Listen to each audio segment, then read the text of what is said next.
You what's up guys, welcome back to my new episode of education. तो guys, आप सभी का स्वागत करता हूं मैं फिर से अपने एक एजुकेशन के चैनल वीडियो में। तो आज का हमारा टॉपिक है एरोबिक रिस्पायरेशन। इसमें से मैं क्रेब साइकिल के बारे में आज मेन डिस्कस करूँगा। तो आज के बेसिक बारे में अभी देखते हैं। देखिए, एरोबिक यहाँ पे प्रेजेंस ऑफ ऑक्सीजन होता है और एनाएरोबिक एब्सेंस होता है, ठीक है। और पायरुवेट इज यूटिलाइज्ड, मतलब जो पायरुविक एसिड होता है जो कि हम लोग की ग्लाइकोलिसिस कैटाबॉलिज्म, मतलब ग्लाइकोलिसिस की प्रक्रिया में हमें दो मॉलिक्यूल मिलते हैं पायरुवेट के, जो कि कुछ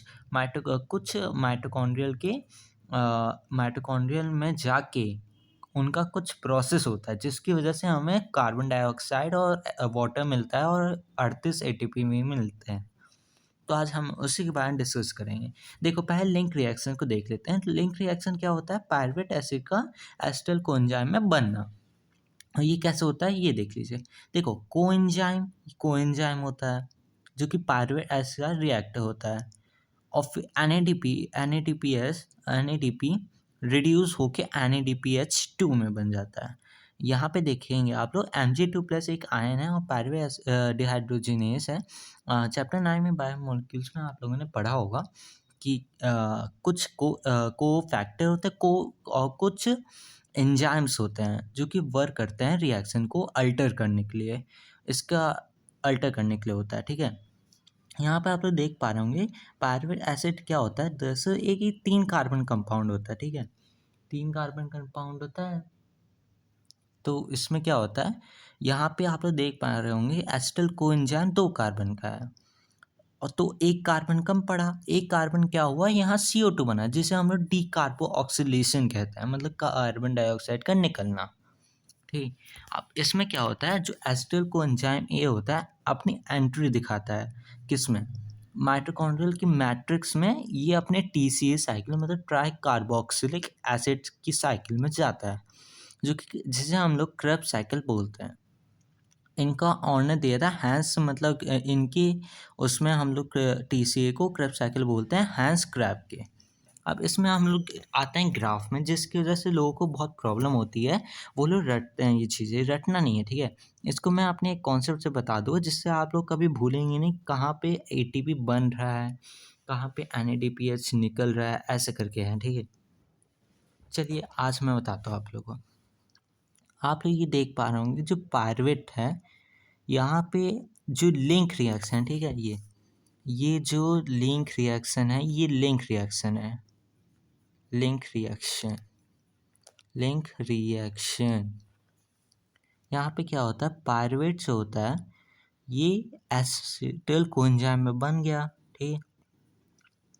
3 कार्बन से 2 कार्बन में आया, इतना जानो, ठीक। फिर यहाँ पे जब आएगा तो यहाँ पे क्या होता है, यहाँ पे आप लोग देख पाए होंगे सिट्रिक एसिड एक कंपाउंड मान लीजिए, 1 कंपाउंड मान लीजिए जो कि 6 कार्बन का है।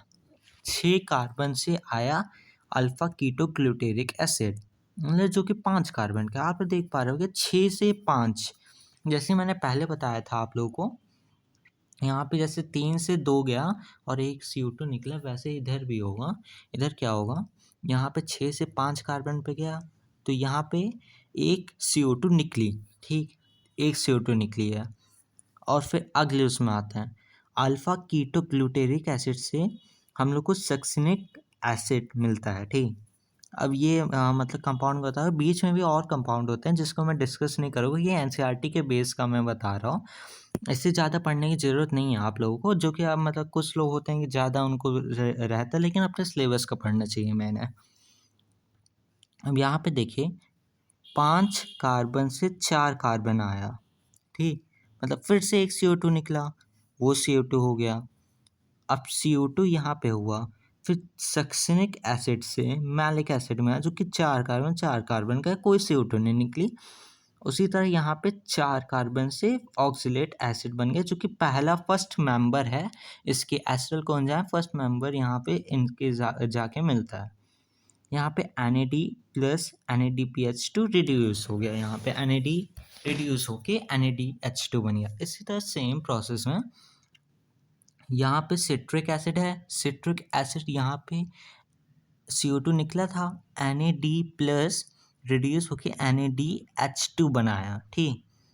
इसी तरह कुछ कंपाउंड के इंटरचेंज में कहीं कहीं पे NAD का रिडक्शन हो रहा है, कहीं FAD का। अब इसको आपको याद रखना पड़ेगा थोड़ा कि NAD का 3 मॉलिक्यूल क्रेब्स साइकिल में, ये इतनी क्रेब्स साइकिल है, ठीक। ये पूरी इतनी क्रेब्स साइकिल है। NAD का क्रेब्स साइकिल में यूज 3 बार होता है, 3 जगह। एक सिट्रिक सिक अल्फा, फिर अल्फा से सक्सिनिक, फिर मैलिक्स से ऑक्जेलो एसिटिक एसिड में। इतना ही याद करना पड़ेगा आप लोगों को। ये हुआ। तो इसमें क्या होता है, और यहाँ पे GDP, आप लोग ये GDP वो ग्रॉस डोमेस्टिक प्रोडक्ट वाला नहीं समझेगा। इधर से एनर्जी करेंसी है जो कि ADP में फिर बन के ATP बना लेती है इनऑर्गेनिक फॉस्फेट से। यहाँ पे एक FAD का भी रिडक्शन होता है। और आप लोगों को अगर ना पता हो तो मैं एक चीज़ बताऊँगा, जैसे कि 1 NADH2 जो होता है 3 ATP बनाता है, इसको याद रख लीजिए। और 1 FADH2 2 ATP।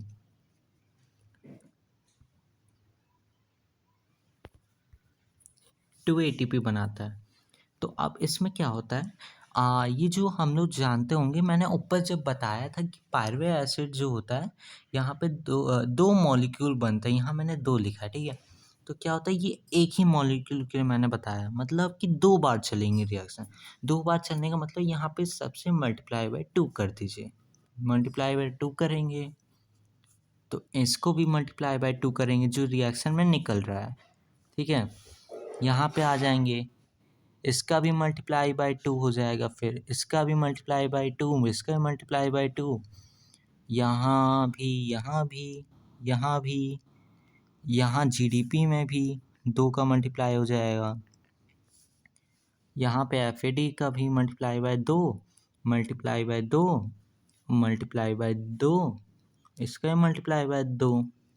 तो इससे आप लोग जान पा रहे होंगे, एक बार पायरुवेट एसिड के चलने में हमें यहाँ पे टोटल 4 NADH2 मिलते हैं और 3 कार्बन डाइऑक्साइड मिलती है। इसको याद कर लीजिए आप लोग, जिसकी वजह से 2 बार यही साइकिल चलने में हमें कुल मिला के मिलेंगे 6 कार्बन डाइऑक्साइड और 8 NADH2, जिसकी वजह से 8 NADH2 में हमें मिल जाएंगे टोटल 8 3 24 ATP। यहाँ पे हमें ये मिलेगा। तो गाइस इसके साथ हम लोगों ने क्रेब्स साइकिल का कॉन्सेप्ट समझ लिया, ठीक है। यहाँ पे आप लोग देख लेंगे कि एक पायरुवेट एसिड से इतना ये मिलता है, उसके बाद हम लोग 2 का गुणा कर देते हैं यहाँ पे। तो गाइस आप लोग को अगर ये वीडियो अच्छा लगा हो तो इस वीडियो को लाइक शेयर सब्सक्राइब ज़रूर कर दीजिएगा। मैं ऐसे वीडियो आप लोगों के लिए लाता रहता हूँ। अगले वीडियो में मैं ETS के बारे में डिस्कस करूँगा, तो उसके लिए वीडियो को कम से कम 10 लोग देख लें तो उसके बाद मैं डालूँगा अपना नेक्स्ट वीडियो। तब तक के लिए बाय, लव यू ऑल।